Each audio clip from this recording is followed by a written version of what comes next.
الحمد لله وكفى وسلام على عباده الذين اصطفى. انسان کی فطرت میں ہے کہ وہ اپنے پیاروں سے، اپنے خونی تعلق والوں سے اچھا سلوک کرتا. کتنی دفعہ اس کے برعکس بھی ہوتا ہے، لیکن وہ شیطانی اثرات کا نتیجہ. اصل انسان کی طبیعت میں اپنے خون سے محبت اور ہمدردی، اور اسی محبت اور تعلق کی بنا پر انسان ہی نہیں، حیوانات بھی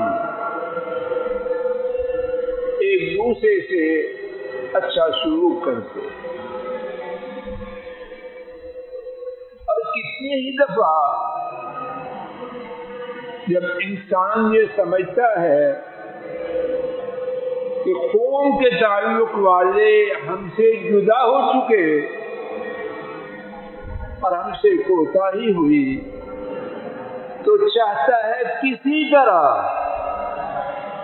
اس کوتاہی کی تلافی ہو جائے.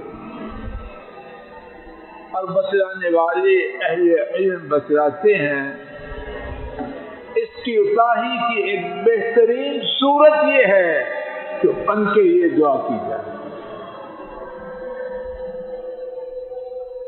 یہ بات ہے کہ آئیے اپنی روزمرہ کی زندگی میں اس بارے میں پہاڑ سے بڑی، پہاڑ نہیں پہاڑ سے بڑی ایک رکاوٹ کو دیکھیے جو میرے اور میرے خونی تعلق والوں کو ان کی وفات کے بعد فائدہ پہنچانے کی راہ میں رکاوٹ بنتی. اس کا بات واضح ہو رہی. انسان اگر پہلے اچھا سلوک کرتا تھا تب بھی چاہتا ہے، اگر پہلے کوتاہی تھی ہوش آیا تو چاہتا ہے کہ تلافی کے لیے کچھ کر پاؤں. تو اہل علم بتلاتے ہیں مرنے کے بعد پیاروں کے لیے کرنے والی ایک انتہائی شاندار صورت یہ ہے کہ ان کے لیے عرش والے رب سے ان کی معافی کی دعا کی. لیکن ایک رکاوٹ، وہ شدید خواہش کے باوجود ہمدردی اور محبت کے طوفانوں کے باوجود اس سے روک دیتے. اور ایسی رکاوٹ ہے کہ میرے علم میں پوری مخلوق مل کر اس رکاوٹ کو دور نہیں کر سکتی. آئیے آج اسی رکاوٹ کے حوالے سے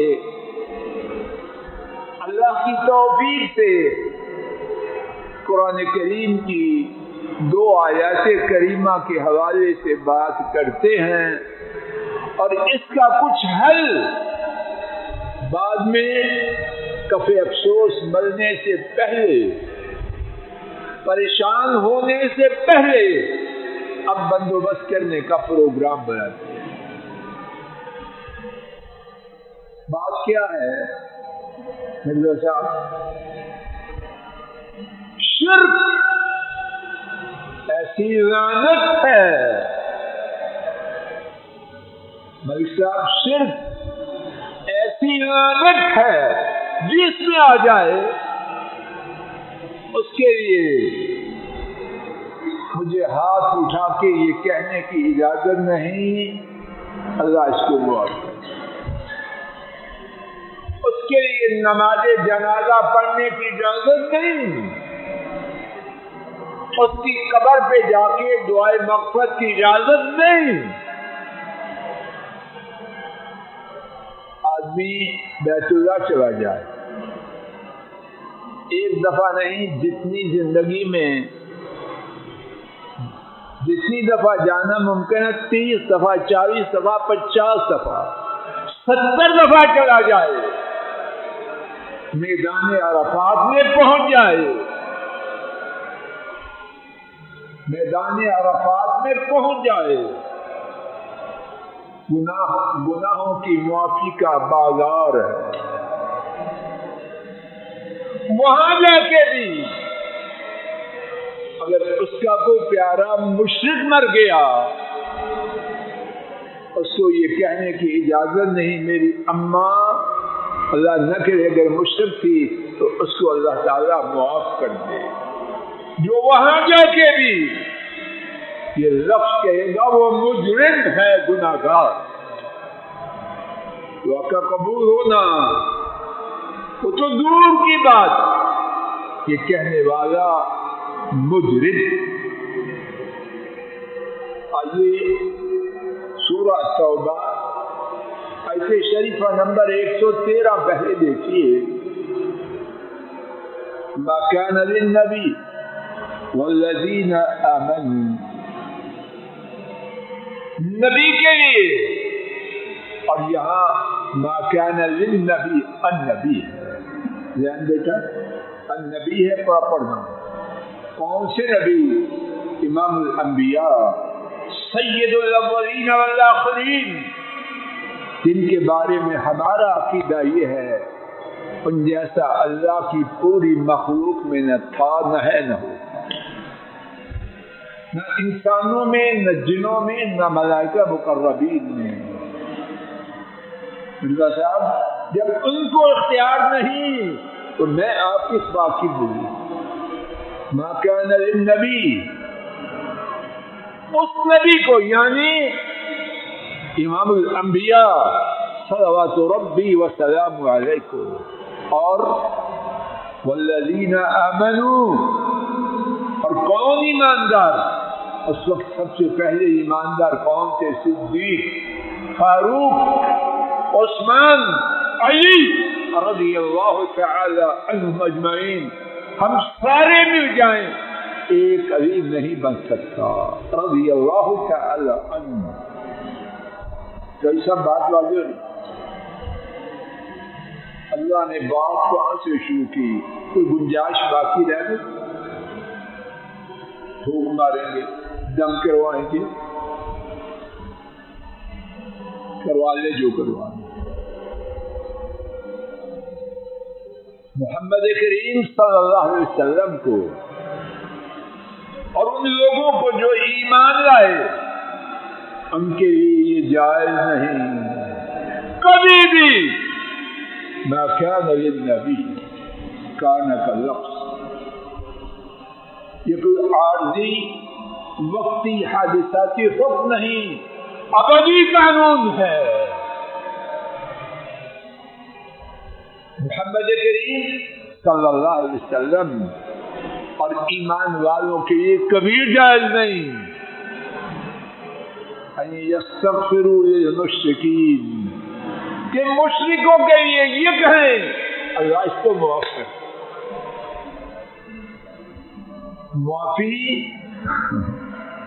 معافی تو دور کی بات، یہ کہنا کہ معاف کر دے اس کی بھی اجازت۔ جب معاف کر دیجئے اس کے کہنے کی اجازت نہیں تو معافی کی کوئی توقع ہو سکتی ہے؟ توقع کی تے نہیں، تے کا ایک نقطہ بھی۔ اور اس کے بعد کیا فرمایا؟ سوال پیدا، خونی رشتے دار، قرابت دار ہے، کیا کہتے ہیں؟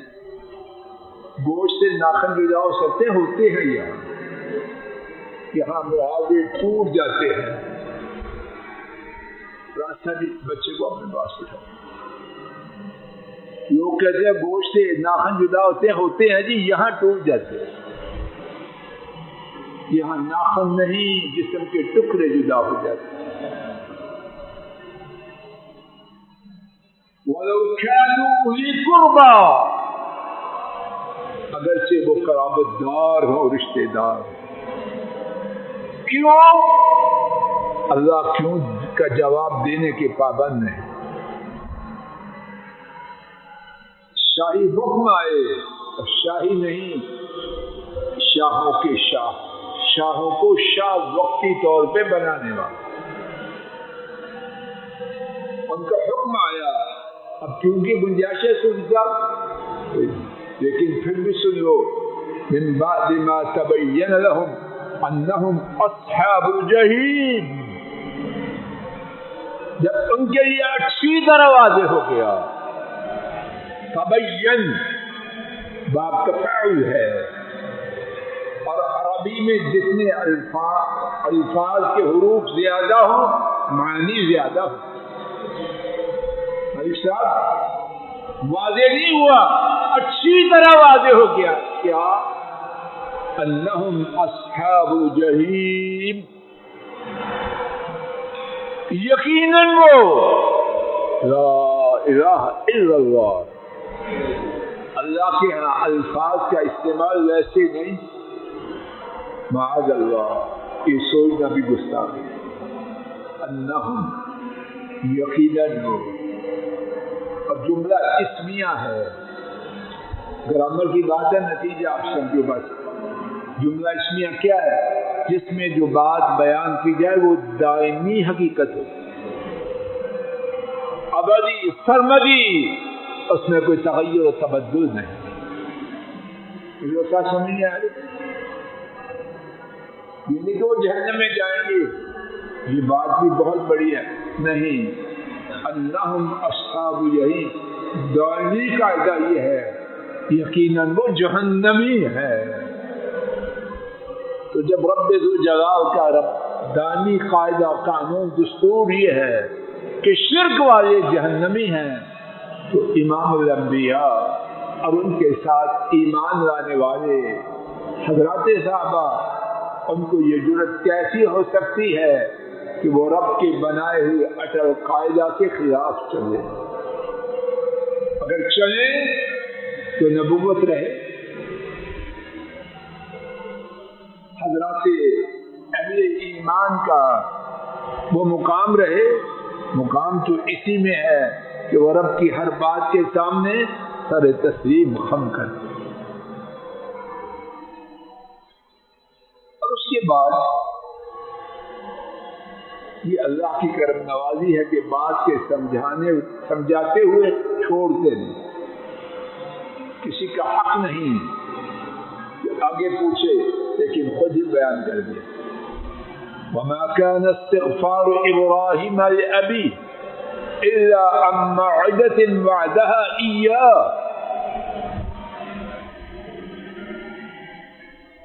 سوال یہ تھا، سوال کا حق نہیں، اللہ نے خود سوال کا جواب دے دیا، اس لیے سوال بیان کریں. ابراہیم علیہ السلام نے جو اپنے ابا کے لیے ان کے گناہ کی معافی مانگی، کیوں مانگی؟ ہمیں اختیار نہیں کیوں کہنے کا، لیکن اللہ نے جواب دیا تو کیوں کہتے ہیں؟ تاکہ سوال جواب واضح ہو جائے. کیوں مانگی؟ کہ انہوں نے ابا سے وعدہ کیا تھا کہ میں تیرے لیے ایک دعائے مغفرت کرتا رہوں. اب وعدے پہ چلے یا رب کے حکم پر چلے؟ فلما تبین له انه عدو للہ، جب ابراہیم علیہ السلام کے لیے اچھی طرح واضح ہو گیا یقیناً وہ ان کا ابا، خلیل الرحمن کا ابا، میرا ابا آپ کا ابا، میری اماں آپ کی امی، کسی اور کی امی ابا ابراہیم علیہ السلام سے کے ابا سے زیادہ بڑا ہو جائے گا؟ جب ان کے لیے اچھی طرح واضح ہو گیا کہ یقیناً وہ اللہ کا دشمن.